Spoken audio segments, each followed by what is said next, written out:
This is Lou Dobbs Tonight. News, debate, and opinion for Thursday, May 1st. Live from New York, Lou Dobbs. Also, communities across the nation suffering devastating consequences from our illegal immigration crisis. But the mayor of New Haven, Connecticut is pandering to socio-ethnic special interest groups. He's making his city a safe haven for illegal aliens. Did I mention this is National Law Day? We'll have that report. And you won't believe what one city in Connecticut is doing to undermine this nation's laws. We'll have a live report for you from New Haven, Connecticut. Stay with us. We're coming right back.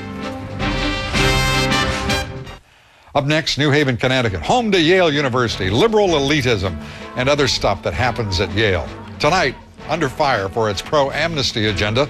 We'll take you live to New Haven next. The city of New Haven, Connecticut tonight is facing challenges to its policy that grants illegal aliens identification cards. New Haven was in fact the first city in the nation to grant identification cards to illegal aliens. Now some other cities have decided to follow New Haven's example, and there are consequences. Bill Tucker reports from New Haven.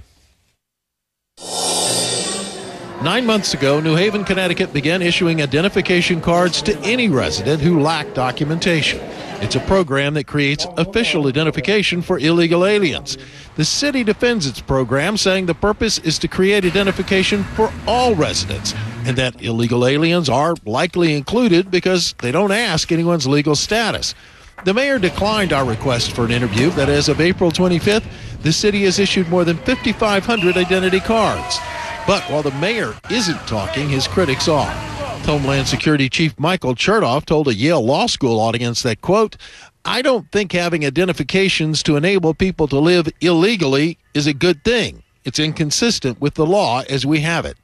Those critical of the program could not agree more and point out the security vulnerabilities the card creates. At a time when the Department of Motor Vehicles all over the country are strengthening licensing standards precisely to emphasize lawful presence requirements, this type of card creates yet another potential loophole.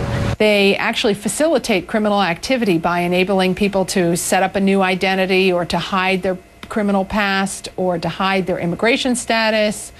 There are all sorts of ramifications of the cards that really trump any other benefit that you can think of that they might have. Opponents of the ID card go to court later this month with a Freedom of Information request to force the release of the names of all the people over the age of 18 who've been issued an ID card.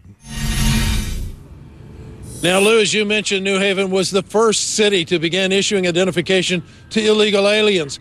But since then, San Francisco has approved a similar plan.